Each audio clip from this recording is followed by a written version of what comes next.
Os seus pacientes falam sobre a sexualidade deles com você? Não. E você realmente acredita que nenhum deles tem queixa sexual? Ou você só está confortável de já que eles não falam do assunto, você também não fala? E quando eles trazem uma queixa sexual?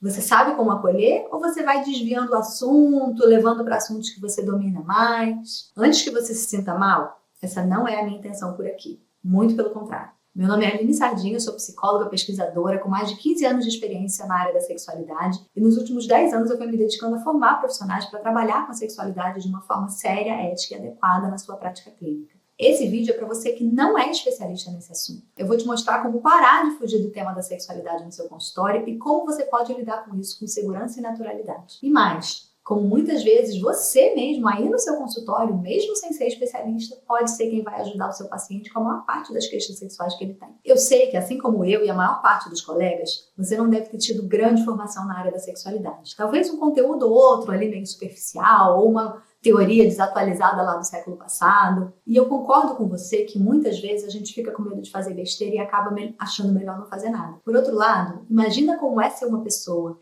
que tem dor na relação sexual, ou que transa com o marido sem querer há muito tempo e não sabe o que fazer com isso, ou que nunca teve um orgasmo e tá lá na terapia há anos, ou tem um ginecologista há anos, ou tá indo na fisioterapia pélvica, enfim. Tem um relacionamento, tem um profissional de confiança com quem essa pessoa não se sente autorizada a falar desse problema.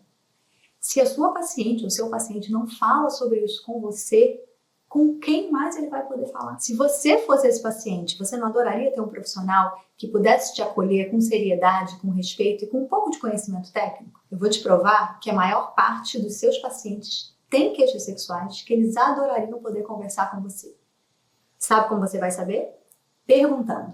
É importante lembrar que a maior parte das pessoas que tem queixa sexual, elas não necessariamente têm uma disfunção sexual. A maior parte das queixas sexuais não vão requerer um especialista. São desajustes no relacionamento, são expectativas irrealistas, são questões que com um pouco de informação, às vezes com pequenas sugestões, você consegue ajudar esse paciente a superar aí mesmo no seu consultório. Então é por isso que eu vou deixar aqui 4 dicas práticas para você inserir esse tema no seu dia a dia de uma forma natural e tranquila para o seu paciente. A primeira é sempre tome a dianteira. Não adianta esperar o paciente trazer. Quando você tem um paciente que chega no seu consultório, é ele quem conduz as perguntas da anamnese? É ele que sabe o que tem que ser tratado ou é você? Da mesma forma, a gente precisa se responsabilizar pelas questões da sexualidade. Você sabe que isso é importante, você sabe o quanto isso impacta a vida, você sabe o quanto que isso impacta a qualidade de vida do seu paciente, a saúde mental dele. Então, cabe a você inserir dentro do seu contexto, dentro do contexto da queixa do seu paciente, de um jeito que faça sentido no seu consultório, que caiba ali na sua agenda, na sua consulta. Você precisa achar uma brecha para quebrar esse tabu. E como que a gente vai fazer isso? Contextualizando a sexualidade dentro de um cenário mais amplo, que é o que faz o paciente buscar tratamento. Então vamos dizer que você esteja atendendo um paciente em psicoterapia, né? E a pessoa está te contando sobre problemas no relacionamento, ou sobre uma vida estressante, sobre um transtorno de ansiedade, sobre uma depressão, sobre problemas de relacionamento interpessoal. Em algum momento você pode perguntar, você percebe algum impacto disso que você me traz na sua vida íntima? Ou, se você souber mais informações, no seu relacionamento com o seu marido, ou na sua vida sexual. E aí você vai frasear de acordo com a relação, de acordo com quem é aquela pessoa. Às vezes você pode colocar de uma forma mais explícita ou mais sutil. Enfim, do jeito que você entender que cabe melhor na sua prática. Você pode colocar isso como um lembrete para você ali na anamnese, né? Quando o paciente trouxer, do mesmo jeito que você pergunta da vida do trabalho, se dorme bem, se come bem, você pode perguntar da vida sexual, mas também não precisa ser logo no início, se você achar que não tem clima, se você ainda não tiver essa naturalidade toda, você pode deixar para perguntar mais para frente, quando vocês tiverem um vínculo um pouquinho melhor, não precisa ser daqui a um ano, pode ser daqui a algumas semanas, né? Você pode perguntar numa segunda, numa terceira sessão, quais são as repercussões daquela queixa em vários aspectos da vida. E aí você pode incluir a sexualidade. Quando você traz ativamente esse assunto, você comunica para o seu paciente que aquele é um assunto possível ali. E essa permissão vale ouro.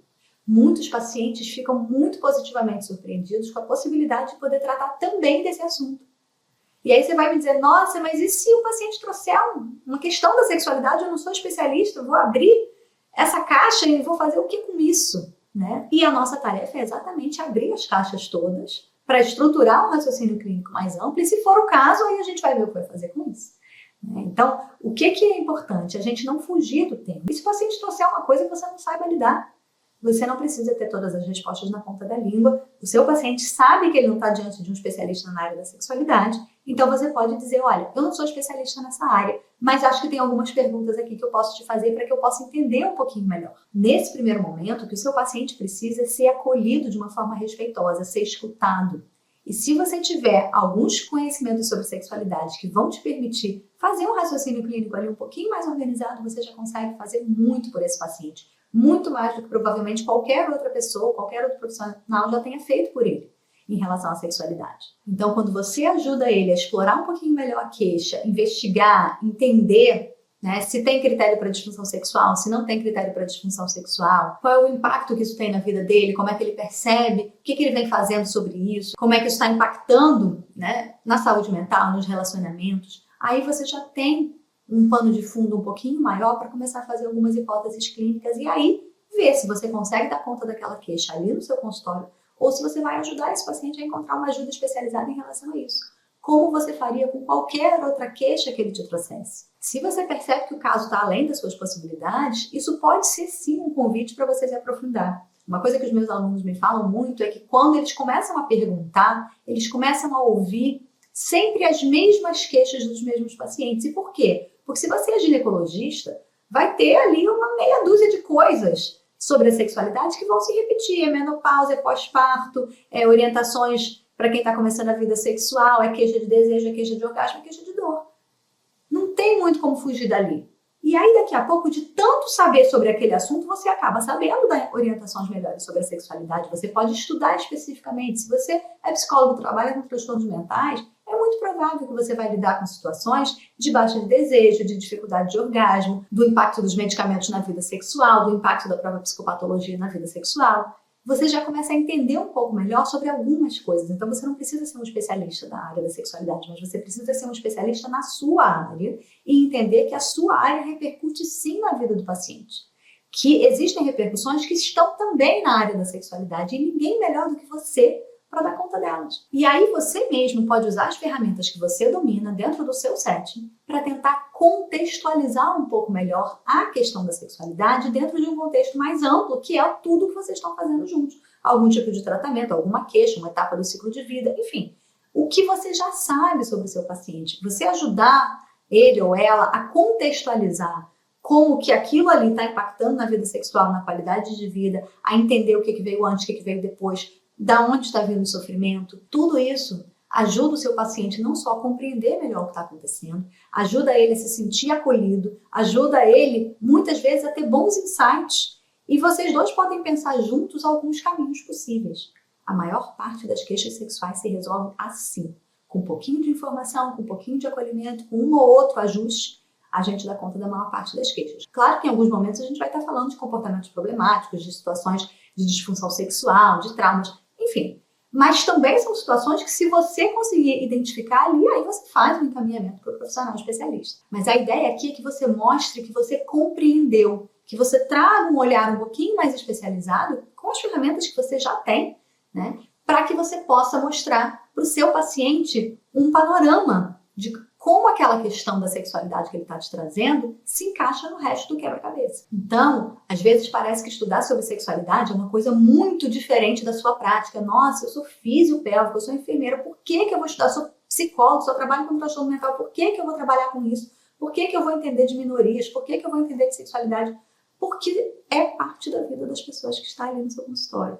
Né? Então, não é você fazer uma coisa diferente, é você fazer a mesma coisa que você está fazendo, sem achar que a sexualidade é um mundo à parte. Entender que a sexualidade é parte da vida do seu paciente e que, portanto, a queixa provavelmente também vai repercutir ali.